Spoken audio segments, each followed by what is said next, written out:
This podcast is rated R for restricted. Under 17 requires accompanying parent or adult guardian. Mission accepted.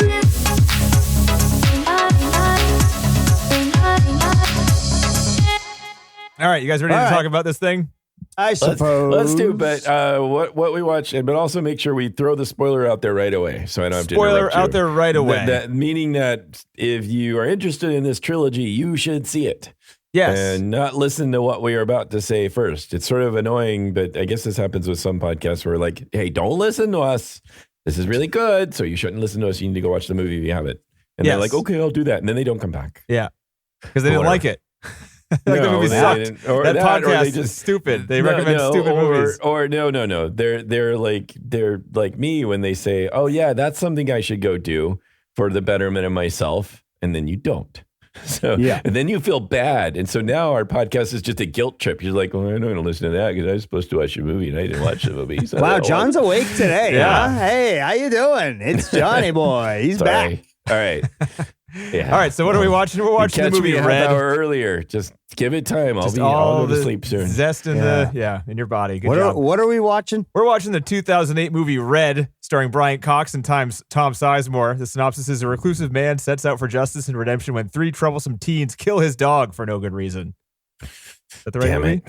Yeah. I don't think that's the right inspiration for John Wick. I got the wrong Red here. John Wick wasn't the first to have a kill dog movie. This movie is so much better. There is dead dogs in this movie. Yeah, that dies. Now we're watching the 2010 movie Red. It doesn't die. No dead dogs. No, it dies. Dog. It dies at the end. No. What? When the boat crashes. The dog dies with the boat crash? What was that dog doing? That dog wasn't on the boat. Yeah, the neighbor judge guy with the bear dog. He's got the fluffy little black bear dog. You brought him on the boat. Died? Well, he was on the boat with the bear dog, and then who's bear dog? The little fluffy black dog. Black bear dog. They got a little bit abused, which I worried that didn't look like a stunt. Nope. I was kind of shocked when he shoved it. That looked real, and I don't know if that would have flown if they had any kind of like animal rights humane society group. Animal. Whoa. No. Anyway, I didn't think about the little black doggy. Ah, he did. Anyway, spoiler. Anyway, you shouldn't listen to this. You should. Oh, and we've already given it away. Which Well, you spoiled it, so that's fine. You talked about the whole crash and everything. So we really... It's not my fault. You were making false statements. You said no dogs died. Absolutely a dog died. At least one dog. Denny, about 170 people and at least one dog. Yeah. You know what? I'll be a total asshole as long as I'm right. Exactly. That's semantics. But fuck you. That's right. It's all about attitude. Being right is one thing, but being snarky and right, that's asshole. That's what I am. That's okay. And then all I have is the Big Lebowski line, which is, you're not wrong. You're just an asshole. Yeah. Speaking of Big Lebowski, were you guys as confused as I was? Yeah. So I texted you guys. I was pretty drunk when I watched this movie, and I was feeling real happy about it. So I don't normally. I assume that you thought I was drunk. Oh yeah, 12:45 a.m. He's buzzed. You guys are the best, man. Let's bring it up. Let's pull up the record and see exactly what time. All right, what time is it? It is Sunday morning, early, or late Saturday night, whichever one you like to. Yeah, I have my time. It was 2:44 a.m. So that's 12:44 a.m. That's hey, fine. I think I've done worse. Yeah. Right. Yeah. Guys, I know we don't like to talk about movies before we see them, but I just want to say this project is awesome. The way the so voice happy is so good. I just want it has driven us here. And I agree. It's my turn to go first. It's his turn to go first. And what we're going to do is make fun of it. That's what we're going to do. Yeah, that's fine. No, I totally. I had there was that moment when it was all like when it all came together. It was like, holy shit! And which moment was that? Awesome. Which moment was that? Yeah, because it didn't come together for me. When it ended, I was like, I am fucking confused. Is that how they're going to wrap this up? I said, wait. So they went on a boat and died? Almost died? That was it? I was so lost. Movie ends? I was so lost. Oh, okay. Well, okay. Let's talk about it because I do have a lot of questions. I thought this meant you liked the movie, but no, you were just drunk. No, I loved it. I thought it was awesome. I can't wait to watch it again. But I was very confused. But you need to watch it again. Right. I think you might need to. Or I also think this movie might be one of those movies that doesn't make sense. I guess. Right. What I will say is one more time, just like, again, before we try to tie all that together, it's worth seeing. I think it's worth seeing these things. Oh, yeah. We're seeing these three. 100%. And I'm so glad that whatever, I'm not going to say what happens, but I'm so glad I didn't know what happens. I'm surprised. I don't even know what the hell you're talking about, John. I'm not sure either. So, were you happy when the dogs were born? Was that the big twist? What are you talking about? You asshole. Okay. So, well, I'll get to it in a point then. All right. So maybe John, you've been better at like understanding these movies than me and TC so far. And it sounds like you may have understood something because I couldn't even guess what the fuck you're talking about. What the film feels like, this trilogy feels like, is that you've started with the accident and you work backwards. There were these 7 people that happened to just live from this accident. And let's work backwards and follow their lives that led up to this point. And then you have these 3 films that do that. And so when the accident occurs, that's what, to me, it felt like, holy shit, this is where they all intersected. And this project was, to me, this idea was just basically, even though the film ends with this accident, all the stories start with this accident, and then you followed them all backwards. These people just happen to survive. All of them. Not the why did the bartender survive? Because he's not a character. All of them. I'm just saying it's there's some randomness there. I guess I didn't try to point out quite a bit. But I still thought that was. So and again, I'm not putting it all together exactly, but the character of the judge was really profound. Not that I know exactly why, but I felt a sense of profoundness from his character. Oh yeah, right. He right. Talks That's about, a good way to put it because I can't put my finger on it either. Right, but I loved how he was talking about his place of judgment or his place in terms of, I would have done the same thing if I would have killed, I would have stolen. I have no right to say I would not have done what they did in their shoes had I lived the way they lived. And you just listened like a weirdo instead. Right. I mean, I don't. Right. So the way that, but to me, that's also was interesting. And I don't know to what extent the judge is also kind of saying the role of the filmmaker, the writer, talking about putting himself into these other people's lives, deciding what happens to them. And so to some extent, I kind of saw the judge too, because the judge almost had a little supernatural quality where he kind of did. He told her I have this dream, and she's like, "Is that really going to happen? Is that how I really end up?" And he's like, "Yes." I don't understand any of that shit. So, but to me, it's almost like the judge is the writer. The judge is the one that's deciding all these people's fates. Or he's there's sort of this idea of that he has some power over all these people. And sort of because it seemed like he was pushing them all along the whole way through. Like everything he set up was intentional for them to do something else. Yeah, and I wasn't sure if he was in control like a puppet master, or if he was in control like he was God, or if he was. I'm not putting all that together. I just love the feel of it. Sort of in some ways, maybe I don't want to think about it too carefully because then I could take it apart and be annoyed or whatever.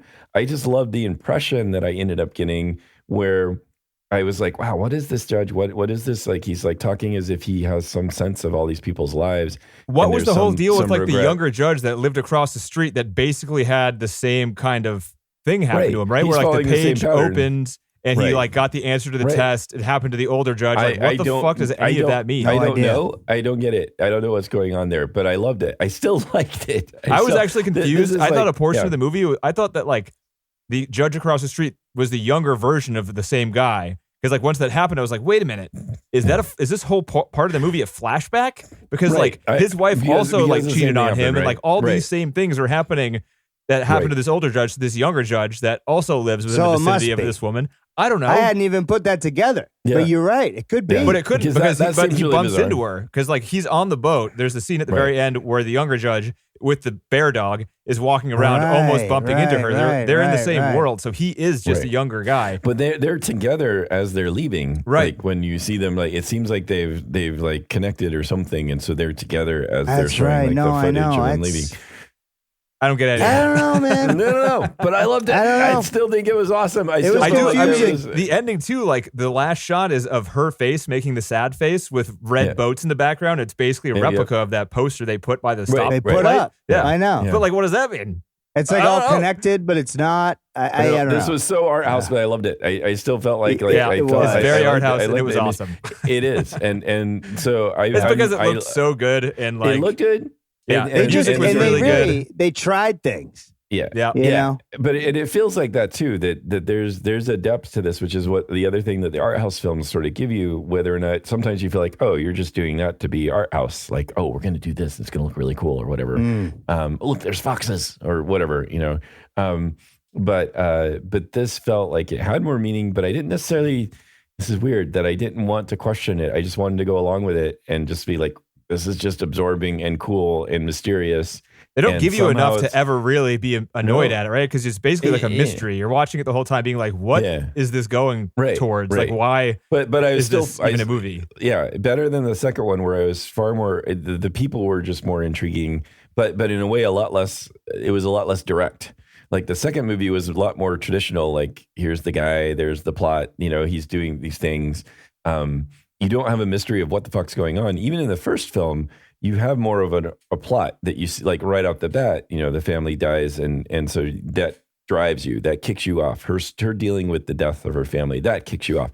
In the second one, he's dealing with the divorce, that kicks us off, and it's not as interesting and weird, and their relationship is weird, so it's harder to follow that one, or at least this one. We don't even have any of that hardly. Well, it has the best opening sequence of all three of the movies by a lot. Yes. That opening thing where you become electricity, basically. Oh, yeah. That was fucking amazing. I know. Yeah, right. That is fucking amazing. But we don't get back to what that means for a while. Or at all. Do we know? We're just trying to think about it now. I think it's just the idea that the judge is listening to everybody's conversations. But he's calling them on the phone? I didn't know that's how. He's wiretapping. Yeah, he's wiretapping. So he's like, so it's all the phone lines. So it's just following. Old school. It was a great fucking opener, man. But really, that was a fucking great. You're right. It was awesome. It was we had that weird 2001 Space Odyssey thing where it's like the swirling colors and it's like rotating in a circle. It was really cool. And it wasn't too much. At first, I was like, "Oh God, this is gonna make me sick." But then it stopped, and I was like, "Oh, thank God." Okay, good. I just went through the goddamn motion. I feel a little woozy. Man, I just fucking wow. I mean, holy shit. But this one, you're right. It had the great opening, and then it just really was like, and then it had the long shots. I think the reason I felt like loved it is because they had those like really deliberate long shots. Like the first one was where it's some crane shot where the neighbor judge, the younger guy, is coming out of his apartment with his dog, and the crane goes up, and you kind of see this whole town area, and then it goes into the window of the main character woman, and it keeps following her around inside the apartment. It's like, dude, we were flying outside, and now we're inside her apartment following her around. Like, and it just waits, and it still keeps going, and then the phone, and you're like, up, and that's it, and it was flawless. Yeah. Yeah, you're right. There's a couple of really long shots. Yeah. Like the Big Lebowski 100% ripped off the bowling alley stuff. Like there are two shots that Big Lebowski ripped off from this movie. Like there was a couple. What was the other one? I saw the bowling one for sure. The one where it's following the ball, and then the one where it's a tracking shot that goes left to right, kind of, or it goes right to left.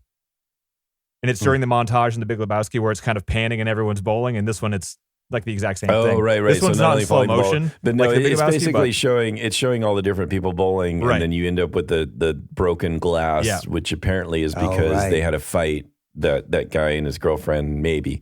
That was confusing too. Because they were bowling at the same time, we learned from the judge later. So I think that shot. So they went bowling, even though they just found out that he was cheating on her. They still went bowling. Is that what we're supposed to assume? Yeah, makeup bowling. There was quite a bit of unbelievable stuff, and I think they were hoping that like the art house would like be like, okay, this is the disbelief. You can disbelieve a few things because we're about to fucking make some shit pretty fucking contrived, and just to like get us to the next scene that we have to get to this shot.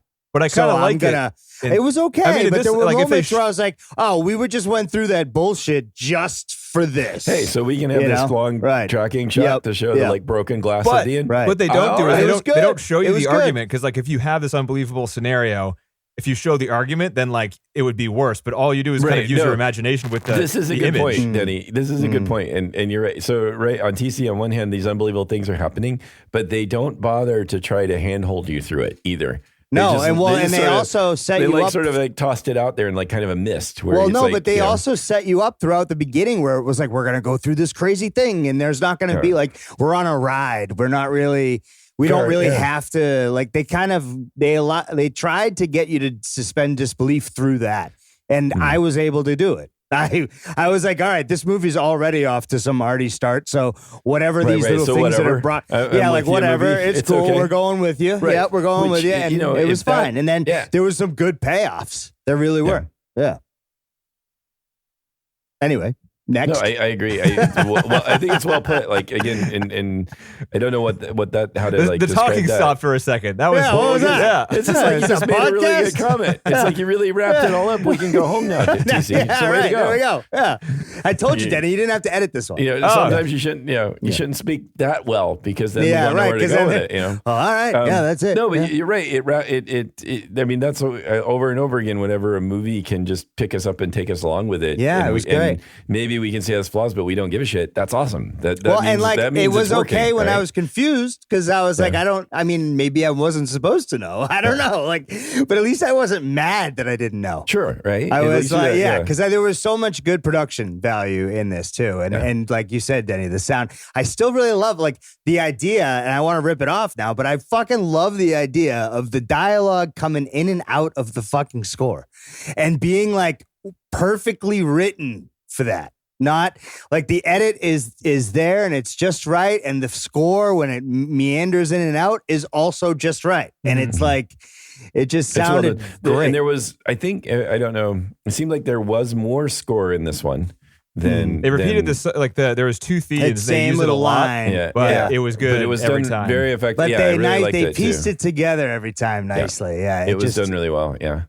and it fits well with those long, like having that kind of music with these long tracking shots or these long shots works really well. Like it just matched really well. It had this sort of slow flow to it. So it really it accentuated like the what the camera was doing. But it wasn't always there. I mean, there was one shot that really stood out, and I still don't know what it means, but it was like this very long shot, like the camera was far away from what we were looking at, and it was a truck with like a satellite rotating on top of it coming over the street, and then all you kind of hear is like the truck moving, right? And it's just like they edit the shot, but the sound from the truck remains the same as they just show this thing slowly drive and park. It takes like a minute, and I don't even know what the fuck is going on with that truck.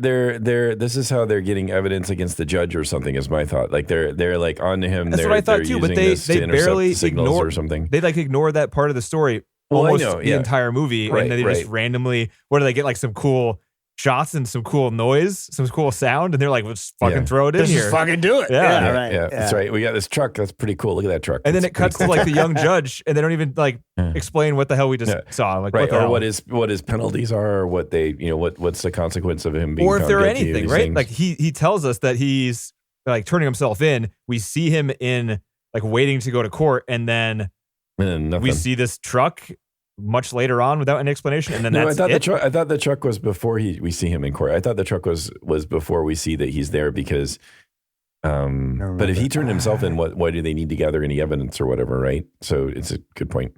No, I thought the truck came before the court scene, but I may be wrong, because I didn't. I'm pretty sure it did, because I didn't. I was thinking at the time, somebody's on to him. That's what I was thinking, and so even though he turned himself in, they were going to find him out anyway. Is that right? Well, I don't know. The hell? Right? Or this was after. Why? I don't know what the fuck. But yeah. So I don't. You're right. I didn't know what the truck was. At the time, I was thinking this was before he turned himself in, because I was thinking, somebody's going to catch him. That's what I was thinking when the truck was there. Okay. Like somebody's reporting him, so they're bringing in like this is some kind of surveillance thing. I don't know. Like somehow they're going to like check what he's doing with some other equipment. Right. But and whose house was that? Was that his house? I assume it was his house. I guess. I was confused about. Like, I don't know. I don't know where he lived. Right?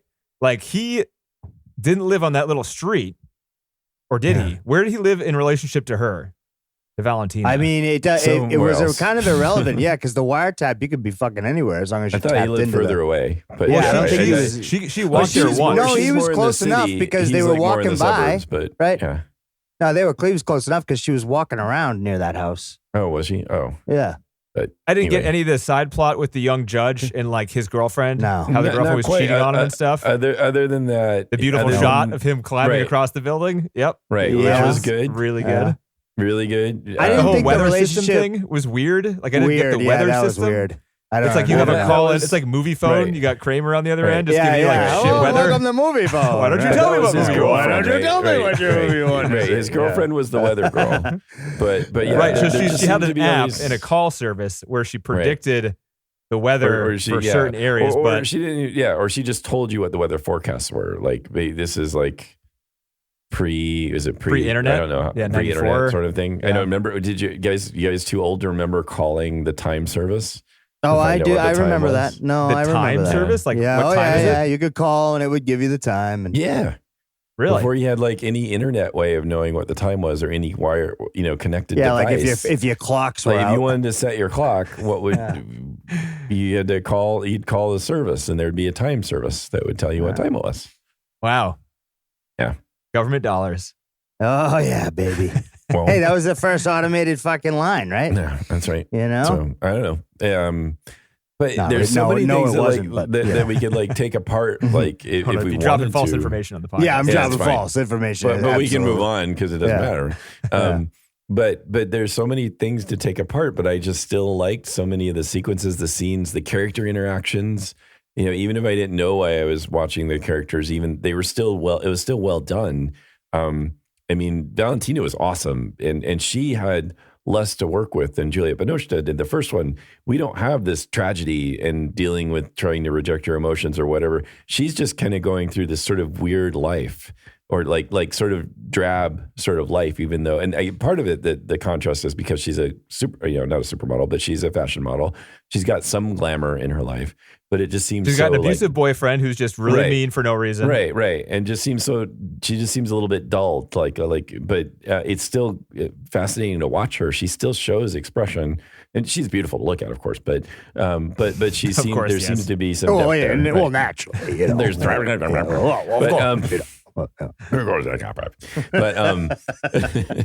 some some British jowling. Hey, you get the smoking man at the end of this one, TC. You're a jowling guy. He came back. I was so bummed that wasn't the smoking man. And after I looked him up too, I was like, shit, that's definitely not the smoking man. But yeah. But this one was amazing. This was amazing piece. Like this really was kind of the art house thing where I don't know what's happening. I don't know why they're doing this. But it looks cool. Look at these chandeliers. Look at this lighting they got going on with all this setting red. is cool. And it leads up to this point that makes me feel like there was a whole lot behind these three films that I had no idea of. And I love it, even though I'm still not sure what it was. Yeah, right. It tricks you into thinking it's deep, but it's actually just nonsense is what it is. Don't care. I love I think that might be the case, but that's all art house, isn't it? It's just like make it confusing enough. No, I think that they were trying to say, like with metaphor, they were trying to show us stuff and use the visual as part of the story. But like sometimes if you weren't in on it, I was confused, and then there was hard to follow if you weren't. Like there were some situations where I felt like I didn't get the joke, and then that one thing led to me not understanding a few others. Right. So there was some stuff where like I just was seeing the things on screen, reading what they were talking about, and being like, I don't get it. So I think that why was the young judge even in the movie? Fair. So it's almost like it's a magic trick. Like you're just like, oh, wow. And ooh, and you don't even really think about like what the sleight of hand there or whatever. But to me, the other thing that I do kind of think that, like with the first film, that montage hit me really strongly because it made me think about how we're focused on one person and how all those other people's lives have their own depth to them that we don't even know about. And that's what I really liked about that montage. I know it didn't hit you guys that way. But in a way, that's what this last bit makes me think about too. It's like, here are these people that happened to survive this crash. They each had these really deep, meaningful lives of all these things that have happened. And that's why we went and followed them. And everybody's life is this meaningful. That's what makes me sort of think about that. They've just picked these handful of these people that survived, and they're following them back. And it's really interesting to see what happened with them. And there's a lot of depth to that. And for some reason, that seems powerful to me. Mm. I can see that. Mm. You're connecting more things than I am connecting. I know. Right. Yeah, and that's not, good. Not it's not to say that they shouldn't be connected. You're saying it doesn't sound completely ridiculous. And that checks out. If you can make stuff up and enjoy things more, go for it. Yes, good for you. Yeah, it's good. There you go. I think that is Hollywood. That's how Hollywood art house, got right? made. Yeah, right. If you can put more meaning into things that might naturally be there, go for it. Why not? Right. Yeah, right. If they make a movie where you can do that, that's something, right? Right. It's like you can do that with every movie, right? Or most that's of them. better, right? To make it open ended and enjoyable, and you can go different places with it. That's pretty awesome, right? I mean, that's like a really good song that does that too. Like where if you, I don't know, you take like a Bowie song or like really good artists, you look at their lyrics and it's not really clear what they mean. It's not sometimes some songs that's about this, but a lot of them it's not. You're just sort of, it means something to you. It's like vague enough that you can put your own stuff in there, and that makes it even more powerful, I guess. And so maybe that's something that happens here too. Is like there's enough sort of like room to sort of just respond to it how you want to. But I don't know. I mean, I was trying to figure out what I thought the movie was about the entire time I watched it. I mean, the only thing I could really think of was like, I don't know, voyeurism in a way, because it has like her being photographed. It has people staring at her. Her job is basically to be looked at by other people. Right. The other main character is like spying on people through the phone lines. There's a lot of shots through windows and things like that. Like if you're like rear window type of stuff where you're like, it had that. It reminded me of it too with the shots going like, like you said, that opening shot, but also just moving from street to window to like having this sense of following people around. Yeah. There's a lot of people peeking out windows in this movie, a lot of faces in windows, a lot of like climbing on buildings and looking in windows. A couple of shots where you see people's faces reflected in the window as you're like looking at them. They'll have another, which I thought there were some really cool shots with like people that like you're basically like focused on them, but you're also seeing a reflection of them somewhere. So, I mean, I don't know how any of that means anything. It's just like I'm trying to find patterns in what the movie's doing to see if it like leads to somehow makes anything. more sense. Yeah. But like, knowing, like hearing that, does that do anything for you? Like, or does it, is it something? Is it nothing? Do they just happen to be filming with a bunch of windows? No, I mean, I think you're onto something. I think my girlfriend mentioned that we have been watching movies that were a little bit voyeuristic and in theme as of late. So you're not the only one to notice it. Yeah. I'm not sure what it means either, though. I couldn't tell you. Yeah. Plus the way it ends, it's like, well, that's not about voyeurism. The boat crash. I mean, it could be like meta, right? Like you're watching a movie, which is voyeurism, man. I mean, yeah, it's kind of like we're just making a statement on the medium, man. That's the Hitchcock way of thinking. That's right. Yeah. But the boat crash at the end just seemed to come out of absolutely nowhere. Exactly. I know. It's as plausible as the boat crash. Yeah. I mean, it looked cool. Like that shot with the whatever platform rising up with the boat and there's like a little slit scary. And you can see it. Yeah. Yeah, but I don't know why.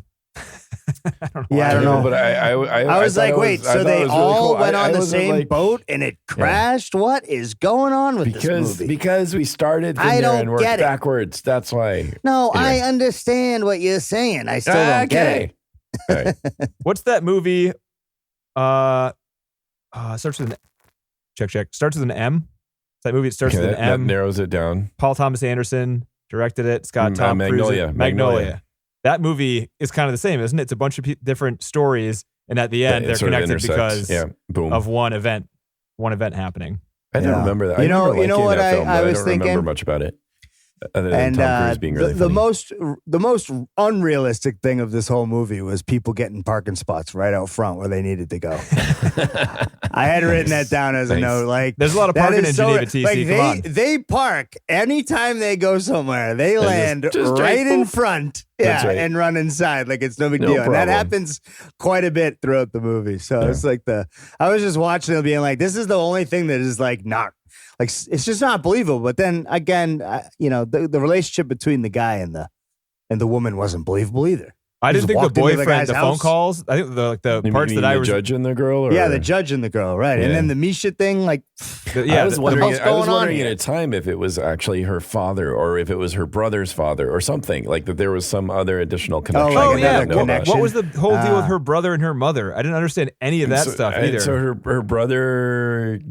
Her mom needs help and her brother went to go help? Her brother found out that his father wasn't the person who raised him. like that he was that he was from an affair, but the mom didn't say anything, and he found out much later. And then he so also did that have anything to do with heroin. them going to visit the mother? Because he was visiting with the mother, and it seemed like he was doing Valentina a favor for some reason because she couldn't make it, but she was going to go later, which is where she's going at the end. Like, what's the whole? Yeah, I don't know. No one likes her. I don't know. They're just she's trying a liar. to like, still do things for the family. Just trying to because she's old and lonely. I don't know. Yeah, it's not all filled in. Definitely not. Yeah, it's definitely not all filled in. That's right. Does make you want to watch it again, though. Yeah. Makes you want to watch the 3 again. I mean, it makes me want to watch yes, John, still. you beat me to it. That is exactly right. It makes me want to start over and be like, okay, now that I know where it's headed, right? Maybe I can watch and be like more, careful of what I'm seeing and try to note it so that I'm not, I don't know, completely confused, which I am after all this trilogy. So was I'm an idiot. Yeah, the first woman who came off the boat, I thought that was Valentina, but that was the woman from Blue. The Blue. No, that was Julia Binoche. That was Blue. Right, with the wet hair. I thought it was the. Yeah. But I was like, she's coming off the boat twice? That's what I thought. I'm a fucking idiot. Why is she coming off again with this guy? How'd she get on there now? Yeah, why'd you let her back on the boat? Her life's really shitty lately, is it? Like, she went on.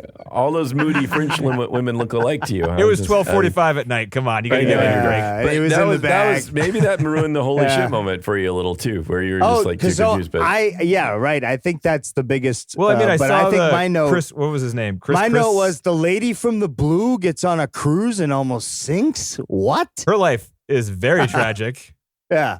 And was this before or after? Did we see no, it was her after because she said the news is saying wife of the late composer. Oh. Geez, you thought she had it rough. So she went on that cruise after the death. Apparently. Brutal. Hey, it didn't die though. Imagine the scene where imagine how annoying that would be. Right. Like you were already there and then you're like, I'm going on a cruise and then boom, you almost died. And then you survive. You'd be like, fuck you, God. I don't give a shit. I'm done. For all we know, like if we watch Blue again, there might be a mention of it. Like there's some indication that she's about to travel to England or whatever. There's probably a little Easter egg somewhere. Probably. Well, it's probably set up for that too. And same with the White. Did we get anybody else before the ending of this movie from the other two movies? I didn't see anybody. Just the lady. What now? So which lady? Wasn't the old lady in this one too? Oh, the old lady. Yeah. She was there. She actually gets helped, right? The lady. She gets helped this time. Right. And I thought that was a nice little payoff. Like to see it as an audience over 2 movies and be like, man, no one's helping that lady. That's right. And then boom, she gets helped and you're like, all right, so this one really is a good person. She's just, in a tough spot lately. Is she in a tough spot? She seemed fine. She's smiling in most of the movie. That's true. And I mean, she just kind of like moseys around. It's like, I'm going here. I'm going there. I'm going to walk into this place. Whatever. I got a ballerina class. I'm going to go to a friggin' show. I'm going to go stretch for a bit. She's definitely in a shitty relationship. I mean, that's for sure. But she doesn't live with the guy, which is way better than living with the guy, right? Well, she might have been living with him. And she's obviously not broke. He's traveling. Right. Oh, yeah, she's good. Yeah. She's all right. She works pretty frequently. She works, yeah. She's busy. Oh, yeah. Yeah, oh, yeah. Timmy. What are you doing, huh? Timmy, where have you been? I was fucking picking up the bottles after the old lady. You know what I'm saying? Testing them out, seeing if there's anything left. Yeah. Good nickel's a good nickel, Yeah, that's right. You just go knock them right out of her hand. Oh, shit. I rewound a lot of scenes in this movie to watch them again for 2 reasons. One, because they were really pretty and I wanted to watch the shot again. Or 2, they were extremely story heavy and I didn't get it the first time. So like the scenes where it was Valentina and the old judge in their house and they would just like drop a bunch of story on you. Yeah. I didn't get it and I rewatched it and I still didn't get it. I was like, I don't know. Like you weren't ready for a whole lot of dialogue that had like meaning. Right. So I liked it. I liked their scenes. I liked what they were talking about too. It was just interesting to me and weird. It was just really weird. Again, how it all unfolded, how you slowly learn that he's spying on people. I again, it doesn't make sense necessarily, but I still like how they're not telling us too much about what's going on in some way, but it still feels important and it still feels like it feels like the judge is like wrestling with all these meaningful things. Like, I like the concepts there are really interesting about this guy. Again, about not only here is this guy who was judging people, but now he's sort of obsessed with this idea of what people are, or do or don't do. What do they lie about? What do they do and what are they guilty of? And what does that mean? And so you can understand how that leads him to all this eavesdropping where he's just like obsessed with this because that was his life. He pronounced sentences on people. He was the judge. And so now he listens and eavesdrops to just see what people are really like all the time. And I think it was just a really interesting idea about how he was just obsessed with that. But yeah. He had to give up his favorite hobby. That's very sad for him. What is he going to do now? He doesn't even have a TV. Poor guy. No. Well, he's probably going to jail, I'd imagine. I don't know. You think? Well, why? Well, he said he was going to buy a TV because he wanted to watch the fashion show on the television. Yeah, there you go. Oh, right. Which was supposed to be like a good thing for him, I guess, because he's going away from the wiretap. He's gonna have he found a real love. He found a real life love. Yeah, legal ways to entertain yourself in old age. Right. That's fair. TV's good. That's going to help. But he's got puppies. He can take care of, he's not giving them all away. It's a lot of puppies. When did he get the dog back? I thought she was going to keep the dog. Oh, no, the dog ran back, remember? Yeah, but the dog went back to him. But it was, they never bothered to discuss it, how, like, I think it was just there to get her into the house. That was it. It was, he was in a lot of despair and maybe just giving up on everything at that point. And maybe she helped him be interested. He didn't know that she was pregnant. He didn't know that she was going to have puppies. I don't know.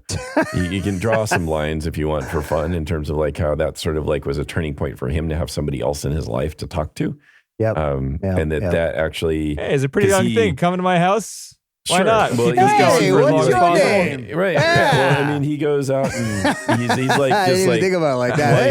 What are you doing here? You shouldn't stay. You shouldn't stay at all. I mean, so what do you do? What's going on? You want some peach brandy? Yeah. Pear brandy. Pear brandy. I don't have any food, but I got booze. You want booze? I got booze. In a little cute little glass. Yeah. Don't worry about the dog. Dog's fine. Okay.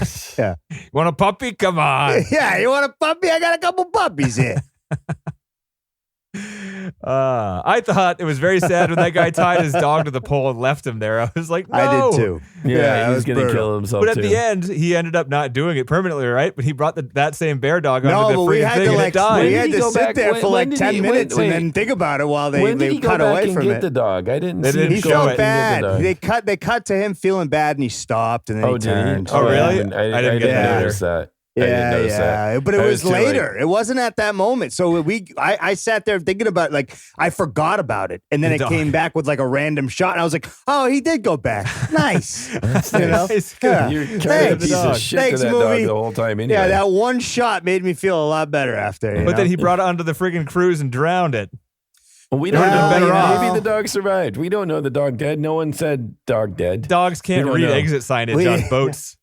He had the dog. The dog was already safe. No one said dog dead. No one said dog dead. That's the name of the episode. They said so many people dead, 7 survived. They didn't mention the dog. As far as we know, the dog's still alive. Yeah. The dog is gone, John. Yeah, no, it's not gone. I'm going to go ask the internet, and we'll see what the internet says. Oh, because this is the most important fundamental question about this movie. I had a question here. Is this movie about her sexy poster? That's what I thought at the end because it kind of replicated the shot. Yeah. But in what way could it be about the poster? I don't know. What does it mean that she has a giant billboard of her sexy face with wet hair against red next to a stoplight? What is that? Nobody knows. Nobody knows. No. Just like that. Nobody knows if Hugo Hobbling is a real name. I know. Definitely not. I was like, Hugo Hobbling? Where did they come up with that name? He was the guy that he acquitted. Was that him? Something like that. No, let me see. I just remember the name, and I have a note. Yeah, Hugo Hobbling. Or was he from a different movie? And I was like, "Who is Hugo Hobbling? Why are we back to this?" Hugo Hobbling is like a thing in history. I had never heard of it in my life. So, the grinning face, interesting. While TC looks that up, what do you think? Trivia time? Okay. There wasn't too much. I mean, okay. Fortunately, this guy didn't have time to do commentaries. Yeah, this is his last movie he ever made. He actually retired and died 2 years later from a heart attack after open heart surgery. So probably cigarette related, if I were to guess, seeing that this guy didn't stop smoking cigarettes. You were saying that he also in fact, that was part of he would smoke while filming in front of the camera. Every single second of him in front of being interviewed and all these things, he has a cigarette going 100% of the time. He just nonstop smokes. So that's not good. No.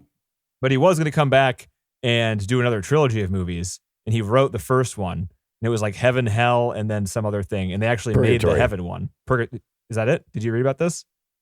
I think so. But those are the three things you got. You got Heaven, you got Hell, and you got nowhere in between. So probably that. But he wrote the one for Heaven, and somebody actually ended up making it. It had Cate Blanchett in it. Mm-hmm. But it's his last movie. He didn't do a commentary track, but there was interviews and stuff like that.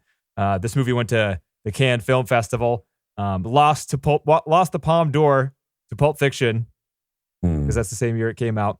Quentin Tarantino said he thought it would be more appropriate if Red would have won.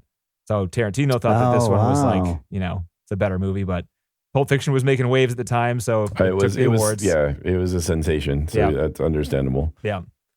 But yeah, it would have made sense. This is more, when you think Cannes, you think art house, you think French, you think this is like all of the things. Yeah, but come on. I mean, it's understandable. That was it seemed so fresh and new at the time. It's like, dude, this is the third one. You've already made two of those, and this is really good in a way to cap it off. But dude, this guy's new. He's new, and he's killing people. Look at him go. He's killing the people, and everybody's potty mouthed, and you got white guys saying the N-word, and it's cool. How does that work? So the most expensive single part of the production was that the apartment that Valentina was living in, like her apartment in this movie, when they were scouting for locations, they found this location. It was an actual place in Geneva, and they liked it so much, and they tried to the person who lived in the young judge's apartment was no big deal to get out. But the woman who lived in Valentina's apartment saw an opportunity and was like, I want to stay in the nicest hotel in Geneva for 2 months while you're using my apartment. And they ended up giving it to her. And it was the single most costly line item in the production of this movie was paying for her 2-month stay at the fanciest hotel in Geneva while they used her apartment. Fair. That's not bad. No, good for her. She saw an opportunity. She's like, they really want to use my apartment. I'm getting a nice little vacation. I'm going to live large. Yeah. So this movie kind of made waves at the Oscars too. It technically had no nationality. So when they submitted it to the Best Foreign Picture group of people, I guess, it was such a mixed production between Swiss and French that they initially didn't accept it because they're like, well, this is too much half and half. You need to pick one. So too international. Yeah. So they rejected it initially, but then a bunch of actors and writers and people in Hollywood kind of revolted for this one movie because people liked it. So they kind of wanted it to be, recognized.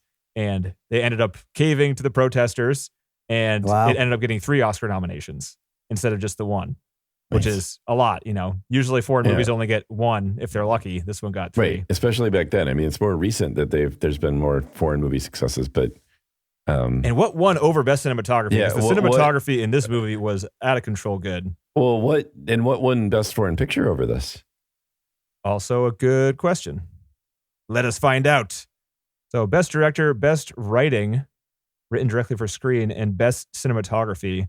Didn't even get nominated for best foreign picture.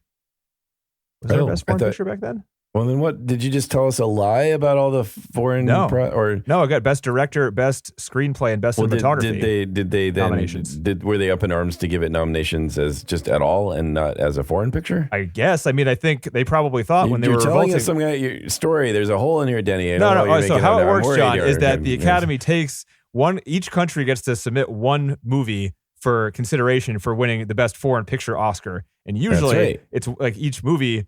Those movies get nominated just once for the best foreign picture. That's and this movie wanted that. Also, and they didn't get that. But then when they revolted, they still didn't get that. But they got 3 other nominations because they didn't think, for some reason, it was one of the best foreign pictures of the year. But they did think it had the best direction, best cinematography, and best writing, which I don't know how you don't line those things up. He used the same sound engineer in all 3 movies.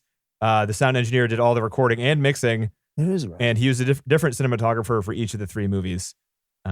He had justifications for that. It was part of his plan. He wanted to switch it up in some regards and then keep it the same in other regards. I don't know. I think the guy just kind of makes decisions and then tries to justify them in weird ways. That's fair. When they went to the Oscars, it was the director and one of the producers went to the awards, and they thought it was boring as hell, and they brought in a bunch of whiskey, and they got drunk. They were sitting between Sylvester Stallone and Jodie Foster, and it was just a Polish guy and a French guy just getting hammered. And they ended up like they were getting so noisy where they were like people were looking at him weird, so they went to just a stairwell and they were just drinking in the stairwell at the Oscars. Fuck these Americans. Who cares? Yeah, I'm getting hammed up. We're in LA. They didn't win anything, so they didn't have to go up there. Being there, it's really slow because they've got to they pause for all the commercial breaks. Nothing's going to happen during all those commercial breaks, and it's like 3 hours and. Yes, I can understand. And they're not in those industries, so they probably don't know like all these things. They're like, we're going to pay homage to like this director who did all these movies. Right. Yeah. Like, I don't care. A lot of crane shots in this movie. A lot of behind the scenes, just showed they put the crane anywhere in the theater, in the model runway kind of set. So it wasn't just him smoking a cigarette either. For the one thing they showed in the behind the scenes was the runway set with the chandeliers in the middle with like 300 extras. They had a bunch of people with smoke machines and big like cards, kind of like big stiff pieces of cardboard. And they were like filling the room up with smoke and spreading it out. And they just announced, they're like, all right, we're going to make it really smoky in here because it makes it look really good. So just be aware that it's going to be smoky in here. So not only was it the cigarette smoke, but it was also like the other smoke, actual just like smoke in general. Yeah. I mean, credit to them. They made a fashion show interesting. I enjoyed watching that sequence. Yep. Yeah, it did. It was good. I mean, and they did it multiple times, and it was cool every time. Yeah, right? I was like, oh, no, not the fashion show again. No, it was cool. Yeah. It's pretty impressive. People described the director as cold, easygoing, and shy. Those were what he was. Okay. Cold and easygoing. Yeah. You don't get cold and shy you can kind of work with, but easygoing doesn't fit so much with the cold. You don't think so? I don't know. Really? Cold and easygoing? Cold and easygoing? Yeah. How many easygoing people do you know are like fucking sociopaths? This guy. How do you? Well, he doesn't show me. Match. Let's see. Okay, Denny. I want this is your scene. This is you trying out for the film. Denny, I want you to show me cold and easygoing. I could show you a video of this guy talking, and you would get it in 2 seconds. Oh, really? You'd see it? I'd what? All right. Well, I'm telling you. I'm not an actor. I don't even know what he's. I was going to say. So what it would be like? It would be I have like, to tell you, hey, you're not going to pass the audition by showing a video of somebody else. I'm just telling you right now. But I will be right. I will be right. Yeah. I will have information that is good, and that is all I care about. Yeah, I'm an actor, but I just show videos of other people doing things when they ask me to do things. That's what I do. That's how meta I like to be. I mean, so cold and easygoing, it would be like what? You'd be like, yeah, I don't mind going to the store, but then I'm going to kill a cat. Yeah. I don't think cold means you're a murderer. Wait, I don't mind going to the store cold means but then I'm going to kill the cat. Yeah, it means emotionless. It just means like you can be emotionless and easygoing. So cold and easygoing would be like, and who are you? Who are you again? Yeah, I don't know you. Nothing like acting on a podcast. Are you important? Yeah. I don't know. See. Or like if something happened where you would have an emotion, like he just witnessed a car crash, but he's like, oh, I don't really care. I don't really care about very much. I guess so. Well, that's fine. Everything's fine. Right. Very easygoing. But hey, I'm down to go get hot dogs. How about this, John? This is me acting. Wait. I don't care, but that's okay with me. Do whatever you want. I'm an easygoing kind of guy. No matter what you do, Denny, that's not easygoing. Is you it not? You still got that anger in you that just comes out. Shut the fuck up, John. Yeah, shut the fuck up, John. All right, let's move on here. See, there it is again. Yeah. Valentina is kind of cold and easygoing. Like her character comes across that way. I think. She's kind of warm. She saved the dog. She's like helping out this old guy. I guess so, but she seems distant too. I don't know. Yeah, she just seems like an odd person. Cold. I didn't call it cold. So. And the last thing I'll say in the trivia is that this director doesn't direct motivations. You can't ever get a motivation from him, but he will give you movements. So like he knows what he wants your character to be doing in terms of like your facial expression or your hand movements or where you're going. He's not going to tell you what you're feeling. I'm not going to tell you what you're feeling. So now we know why this movie makes no sense. Yeah. Yeah, Okay. because without motivations, you don't have a character. But without a character, you don't have a story. The consistency premise tricks us into thinking that it's really good quality. And the art of it with those shots and the composition that gets us involved. That helps a lot. He's lucky. Would you put this one in the top 250? I think I'd put the trilogy in, but I don't know if I'd put this one in, to be honest, because I was confused. I left it with more questions than answers. Mm-hmm. John? I would do. I love this one. I love this one, and I love Blue. And I'd want to put the trilogy too if you can. I don't know if you get to collapse, but you can do whatever you want. See? Yeah, that's very easy going. There you go, John. That's easy going. Yeah. I don't care. That's cold. Just kind of easy going. I'm gonna put this one in twice. Yeah, you can't do that. No, you don't know. And I want a top 350. Okay, sure. That keeps us going another year. Hey, another 2 years. Look at that. Yeah, 2 years. There we go. Yeah. No, I love this one. I really like this one, but I also just like this. I felt like this one. Somehow, I don't know how it all worked, but watching the three and watching this one, I think this one had more impact because of it. I mean, not at least to me when I thought like, oh wow, this is the connection that I think he's making and how that like trickles back through the whole thing. But no, I really liked it. I like this one a lot. And this one is even more like, again, we say the word art house a lot, but this is what that is too, and I love it. I love it when it works. It's like the gold standard in my mind now. Right. I think. Right. I think like good art house, it would be this movie. Right. And one where, it's so good you don't care if it's making sense or not, but it might make sense. That's also what's cool. It doesn't matter if it makes sense because it's so damn pretty. Yeah. Look at what they're doing with the camera. But it, at least when I'm watching it teases me thinking that there is depth there, and it doesn't matter necessarily whether there is if you go and look at it. It's again like kind of a magician trick where you might learn how the trick is, and that might be kind of depressing or whatever. But so no, I think this is fantastic. I'm really, really glad we did the trilogy too, because it's like this is, and I don't know if I would have liked this one as much having watched if it not been in the sequence with the other two. Well, especially after the dud that was the second one there. If with your logic, John, without the other two, then we wouldn't have any of the story with the fucking boat thing. Yeah, right. It wouldn't be if we follow that. Impactful. It wouldn't be as interesting. It would have been just the one survivor, and then it would have been the sequel to Unbreakable with Bruce Willis. It would be her and Bruce Willis teaming up as the people who can't die during vehicle disasters. Mixed with a little Titanic in there. Throw a little Celine. We're all set here. It's American. Let's go. Write it. Do it. AI, plug it into the AI, see what it comes up with. Robot, you fucking write it now. Right. I'm gonna go too. I said no to the other two, but definitely in this one. And I think you're right. I think the second one lowered my expectations enough where I was like pretty blown away. And the other ones are still really good in terms of like the camera work and stuff, but this one was definitely a step up. I rewatched, like I said, some scenes multiple times just to be like, this is really, really fucking good. I'm gonna rewatch it. But it's also the same kind of movie where I'm okay pausing and rewinding it when I'm normally not, because like I'm confused and I don't feel necessarily connected to like what's going on in the story. So it was kind of just like more watching like a visual art piece than like watching a narrative. For me, almost. Danny. It's a visual poem. It's a visual poem. I think it was. That's right. Yep. Yeah, I like it. Summed it up. Bang, bang, boom. Next week. Well, we're gonna be on vacation next week. But the week after that. So some other week. Yeah. So we're going to watch. What are we watching? Indiana Jones, Raiders of the Lost Ark. Nope. No? Into the Spider-Verse or Across the Spider-Verse. Yes, there you go. Right? I'd watch it again. All right. Well, so again, we don't necessarily have to watch it again, but we can repost Into the Spider-Verse. What do you think? Let's just do it. Yeah. You guys have time to go to the theater? I could do this. Yeah. Yeah, I will. I really liked that one. Yeah, I'd like to do that. I spent my whole life not seeing really the other one. So let's go to the Spider-Verse one. Yeah. This movie, I think last time I checked, it was rated like, it's got a 9. PG, isn't it? Oh, yeah. It's high. It's the 11th best movie of all time, according to IMDb. Oh, wow. We're going. Let's do it. I'm excited. There's never been a movie this high since we started doing this podcast 7 years ago. We should do it, right? We got to go do it. Yeah. Yeah, and we loved the first one. So, and wait, I don't know if you just let it slip there. TC, you haven't seen Raiders of the Lost Ark? I don't think so. What? Madness. I don't believe so. This is like Star Wars all over again. I'm going to have, yeah. It's getting old, TC. It's getting really old.